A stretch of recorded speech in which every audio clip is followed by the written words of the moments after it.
bom dia, boa tarde, boa noite, meus queridos alunos. Estamos aqui para mais uma sequência de aula. Vou falar aqui rapidamente a respeito da lei de Coulomb.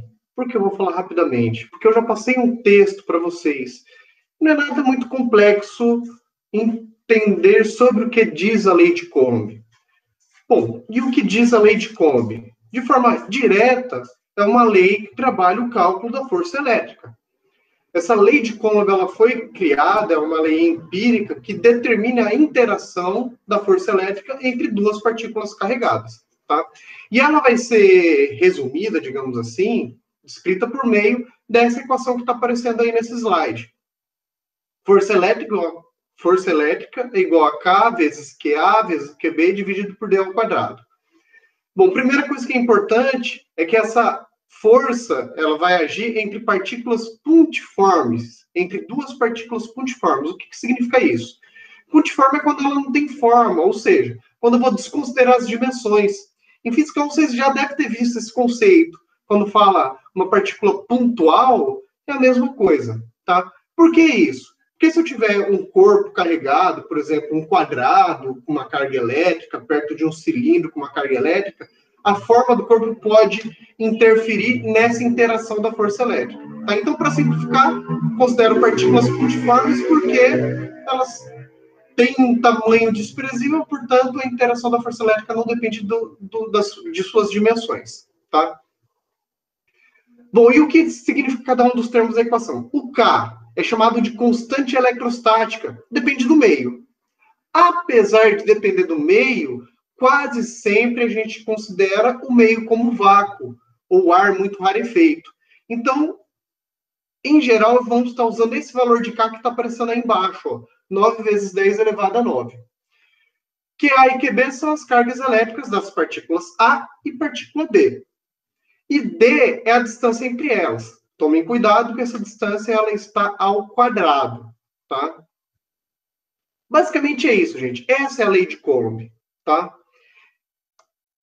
Então, essa figura está representando essa lei de Coulomb. Então, desenha a distância entre as partículas. Aqui está representando as partículas como se fossem esferas, mas são partículas puntiformes, né?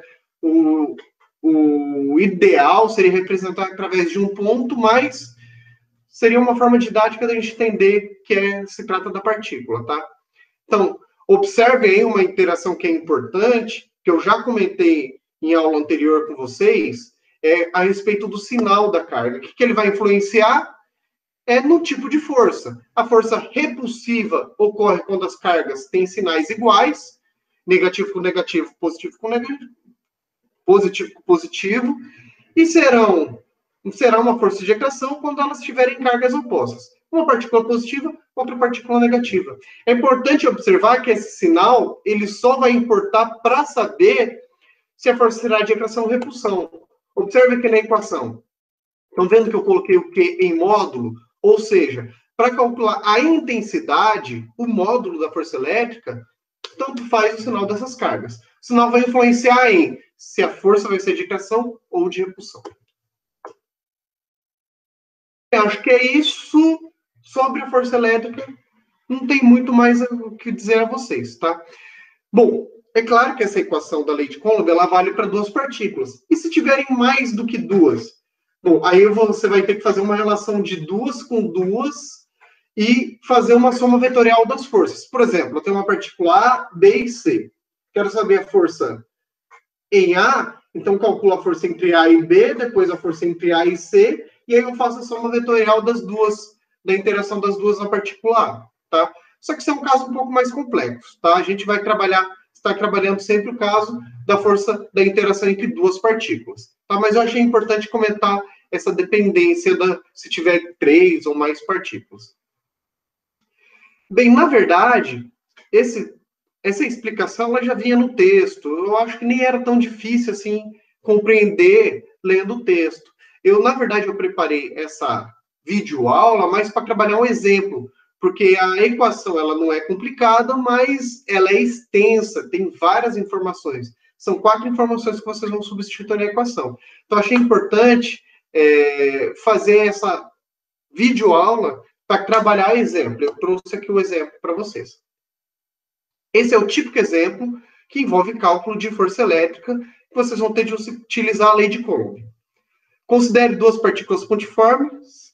A primeira possui carga elétrica igual a 5 Nc e a segunda, menos 4 Nc. Bom, primeira coisa, pontiforme. O que é esse pontiforme? Lembra que eu falei que a lei de Coulomb só pode ser aplicada entre partículas pontiformes? Significa que não tem dimensão, não tem tamanho, tá? Isso aqui é só para saber enfatizar que a gente vai utilizar a lei de Coulomb, tá? Vejam que aqui eu tenho as cargas. E esse NC-MC? O que significa?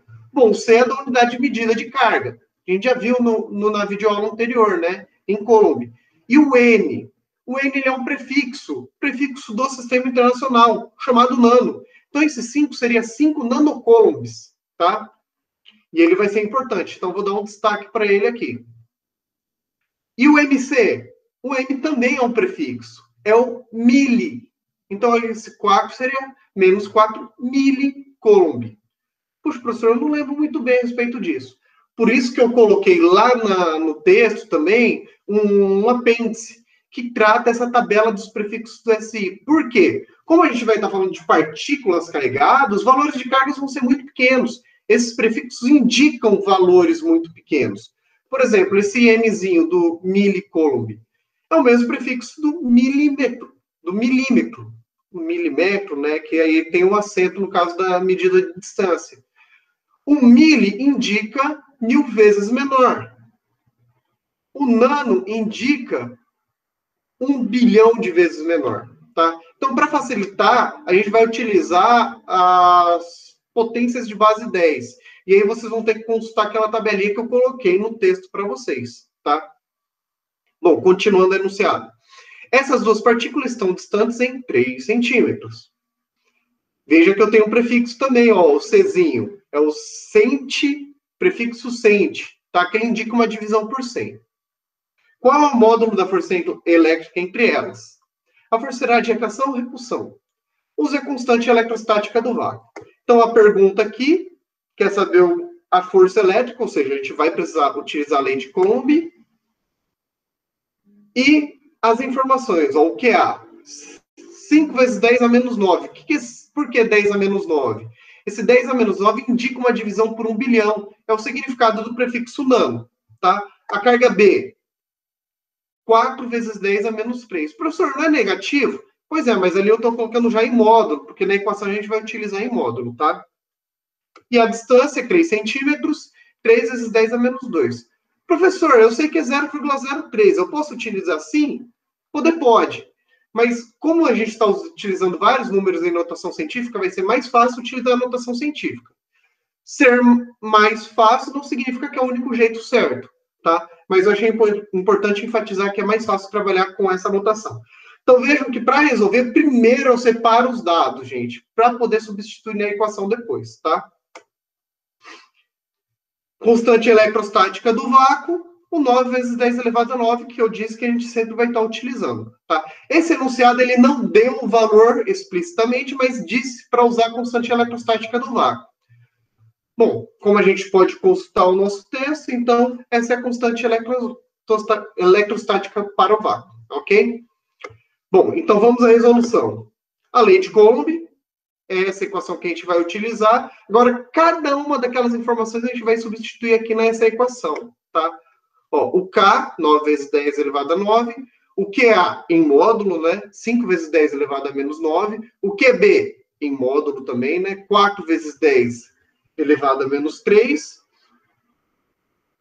E dividido por 3 vezes 10 elevado a menos 2.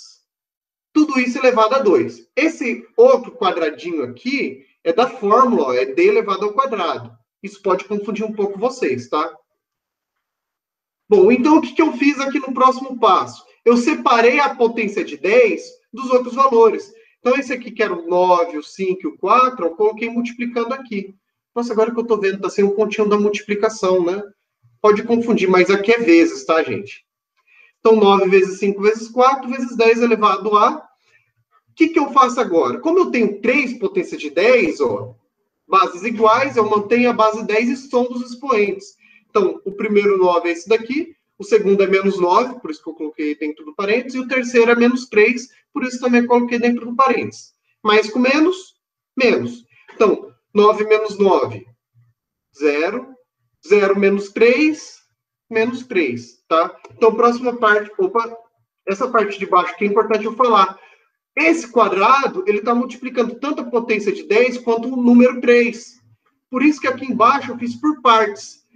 O 3 ao quadrado e essa potência de 10 ao quadrado. Lembrando que quadrado do quadrado, você multiplica os expoentes, tá? Então, esse menos 2 é daqui e o outro 2 é esse expoente aqui que passa multiplicando, tá? Próximo passo, 9 vezes 5 vezes 4. 180 vezes 10 elevado a menos 3, dividido por 3 ao quadrado, que dá 9. 2 vezes 2 dá 4, mas como um deles é negativo, né? Menos com mais, fica menos, tá? Próximo passo. Aqui, 180 dividido por 9 vai dar 20. E as potências de 10, agora, como é uma divisão, a gente subtrai os expoentes. Cuidado, mais uma vez, com o jogo de sinal. Menos 3, menos 4. Menos com menos, mais. Então, menos 3 mais 4. 4 menos 3, né, vai ficar 20 vezes 10 elevado a 1. 1 positivo, porque o 4 é um valor maior, né? O mais 4 é maior que o menos 3. Agora, um cuidado, a gente vai ter que utilizar a notação científica adequada. A regra da notação científica exige que o número que multiplique o 10 não seja maior que 10. Então, eu vou contar uma vírgula, colocá-la aqui entre o 2 e o 0, para quê? Para ele ficar menor, esse número ficar menor que 10, tá? Então, aparece a vírgula aqui. Quantas casas? Do final do número, como ele não tinha vírgula para cá, foi uma casa, por isso que apareceu esse mais 1 aqui. Então, fica 2,0, 1 mais 1, vezes 10 elevado ao quadrado, newtons. Agora, respondendo a segunda pergunta, que eu não tinha dado muita ênfase. Que segunda pergunta é essa? A força é atração ou repulsão? Para isso, eu nem precisava ter feito cálculo. Era só olhar o sinal das cargas. Uma não era mais 5 e a outra não era menos 4.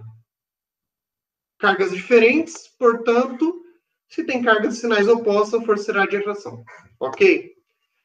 Bom, gente, era esse exemplo que eu queria trabalhar com vocês. Agora eu vou estar passando uma listinha de exercícios para vocês. Gente, vendo eu aqui mostrando o slide, parece que é fácil, mas não é tanto assim. Então, recomendo altamente que vocês façam e tirem dúvida a respeito dos exercícios dessa lista, ok? Bom, aqui tem as referências do livro, do site. É isso. Então, bom estudo a todos.